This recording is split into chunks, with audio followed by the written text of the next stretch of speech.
Muito bem-vindo, bem-vinda! Eu tenho certeza que você está adorando esses vídeos, por isso que você está seguindo, não é isso? E hoje, neste vídeo, ele vai ser um pouquinho maior, nós vamos corrigir as últimas 3 questões que foram da prova de 2018. As últimas 3 que envolvem biologia, logicamente, né? Não necessariamente as últimas 3 da prova natureza. E com esse vídeo, eu quero fechar 2018.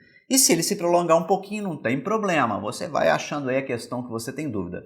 Neste vídeo, questões 127 da referência azul, 133 e 135 são as 3 questões que apareceram aí pra gente nessa prova, fechando então a prova de 2018. Então acompanha comigo, porque são até questões um pouquinho mais elaboradas que a gente tem aí, tá bom? Então primeiro, olho vivo na questão 127. Questão 127 ela é muito boa. Ela envolve um exame de DNA.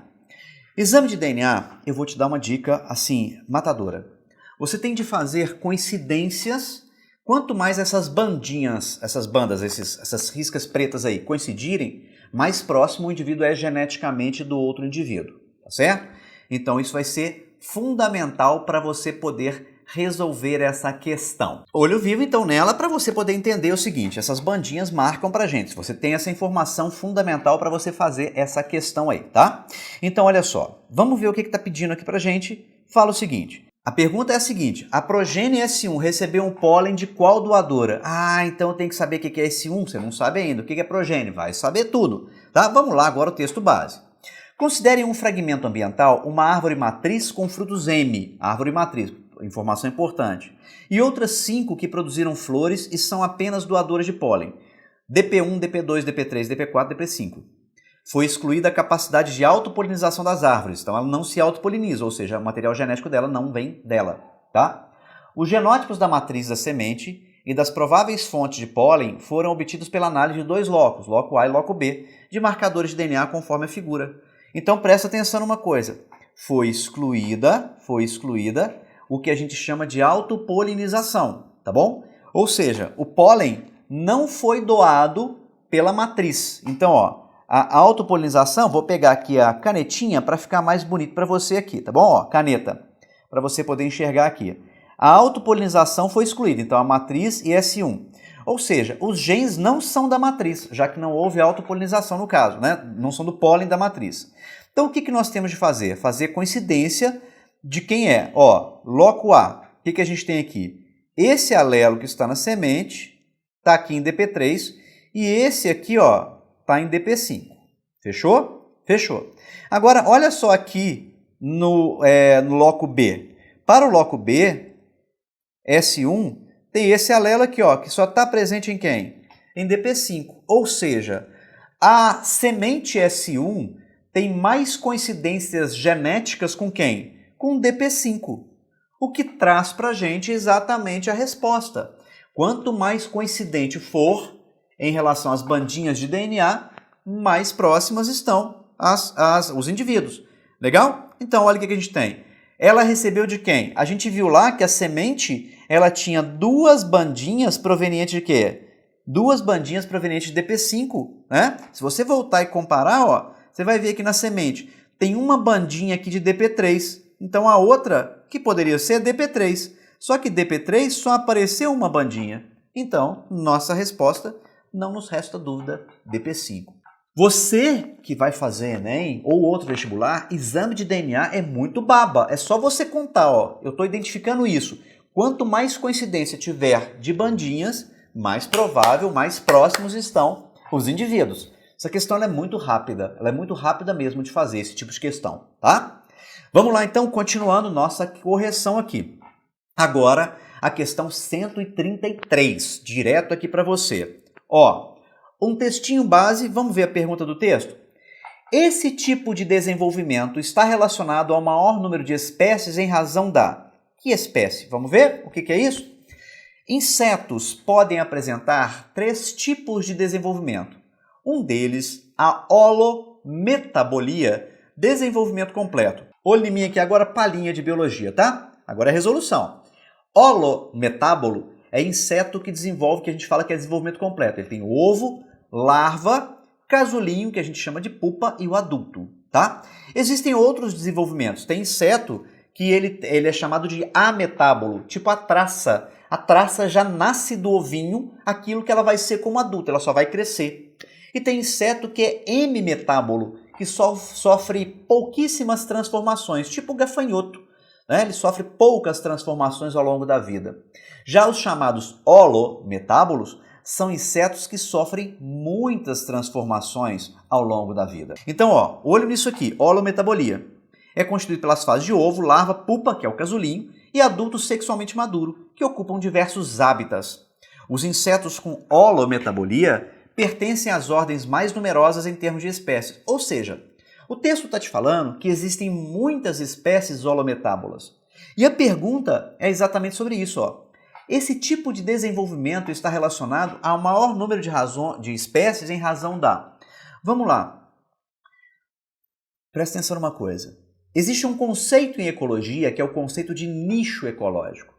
Nicho é a expressão das necessidades da espécie. E se existem muitas espécies, quer dizer que existem muitos nichos. Quer dizer que cada espécie ocupa o seu nicho. E isso vai ser importante para poder resolver essa questão? Vai, de certa forma. Olha lá. Esse tipo de desenvolvimento está relacionado ao maior número de espécies em razão da proteção da fase de pupa, favorecendo a sobrevivência de adultos? Bom, são várias fases, né? Proteger sua pupa. Produção de muitos ovos, larvas e pupas, aumentando o número de adultos? Bom, qualquer espécie, qualquer outro desenvolvimento também vai ter muitos adultos. Exploração de diferentes nichos, evitando a competição entre as fases na vida. Olha só, cada espéciezinha está ocupando o seu nicho, tem a sua necessidade. Parece que é essa a resposta. Ingestão de alimentos em todas as fases da vida, garantindo o surgimento do adulto. Bom, tem fase da vida que não precisa de alimento, porque a alimentação já está no ovinho. Utilização do mesmo alimento em todas as fases, utilizando a nutrição, otimizando a nutrição do organismo. Utilização do mesmo alimento em todas as fases? Não, né? Tem uma parte lá que a fase se nutre, o ovinho, o desenvolvimento embrionário se nutre do vitelo, depois a larvinha se nutre de alguma coisa, tipo folha, o casulinho se nutre das reservas que fez e o adulto vai ter outro tipo de nutrição. Então eu concordo, neste caso, com a letra C mesmo, como a gente falou. Olha lá, ó. Muitas espécies holometábolas, ocupação de muitos nichos. Esse era um conceito ecológico muito importante. Professor, eu não sabia o que é holometabolia. É um pouquinho da zoologia aplicada aí no Enem, tá? Lembra sempre disso, o Enem é muito teórico, tá? E cola em mim. No meu canal tem um tanto de teoria que você pode assistir. Tem outros ótimos canais também no YouTube com muita teoria, para você poder estudar teoria, né? Agora nós estamos resolvendo as questões. E mais uma para a gente poder fechar 2018, que é a questão 135. E a questão 135 ela tem um texto gigantesco, beleza? Gigantesco. Vamos para a pergunta. De acordo com os argumentos de Haber, qual fenômeno teria provocado o desequilíbrio no balanço do nitrogênio ligado? Vamos ver o que é isso, né? Olha só. O alemão Fritz Haber recebeu o Prêmio Nobel da Química. Vou até puxar a caneta aqui para ficar melhor, o laser. O alemão Fritz Haber recebeu o Prêmio Nobel da Química em 1918 pelo desenvolvimento de um processo viável para a síntese de amônia, NH3. Em seu discurso de premiação, Haber justificou a importância do feito, dizendo que, desde a metade do século passado, tornou-se conhecido que um suprimento de nitrogênio é uma necessidade básica para o aumento da safra de alimentos. Entretanto, também se sabia que as plantas não podem absorver nitrogênio em sua forma simples, que é o principal constituinte da atmosfera. Elas precisam que o nitrogênio seja combinado para poder assimilá-lo. Economias agrícolas basicamente mantêm o balanço do nitrogênio ligado, né, que são as formas assimiláveis aí. No entanto, com o advento da era industrial, os produtos de solo são levados de onde cresce a colheita para lugares distantes, onde são consumidos, fazendo com que o nitrogênio ligado não retorne à terra da qual foi retirado. Já respondemos, hein?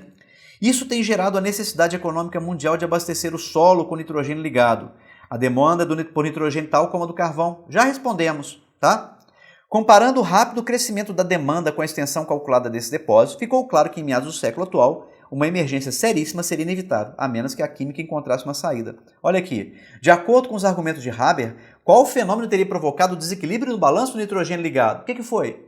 Pessoas plantam no lugar, trazem aqui para a cidade e o nitrogênio é liberado aqui. Como assim, professor? Nas fezes, urina, Tudo aquilo que a gente elimina, resto de alimento que a gente não aproveitou, ou mesmo os resíduos nitrogenados que a gente produz. Beleza? Então, essa questão, apesar do texto enorme, tinha de ler o texto para achar o contexto aí. O esgotamento das reservas de salitre no Chile, o aumento da exploração de carvão vegetal, nem cita isso no texto, a redução da fertilidade do solo nas economias agrícolas, essa redução na fertilidade leva à adubação do solo, mas não é isso que está falando. Por que vai ter o desequilíbrio? A intensificação do fluxo de pessoas do campo para as cidades, olha só, trazendo inclusive o nitrogênio para cá. A necessidade das plantas de absorverem sais de nitrogênio disponíveis no solo. Essa, mais desafiante mesmo, letra D. Questão de ecologia bem desafiante essa, né, com nível de complexidade maior, que estaria lá no grau das questões mais difíceis, eu acredito aí, até pelo desafio que ela coloca, do texto grande, do texto base. Fechamos então a prova de 2018, e se esses vídeos te agregaram, eu já te pedi, te peço, compartilha com quem pode precisar desses vídeos também. Se inscreva no canal e eu te convido a assistir outros vídeos também que estão no meu canal. Tem muita coisa legal de estudo, produtividade, muita coisa. Forte abraço, te vejo numa próxima correção. Valeu!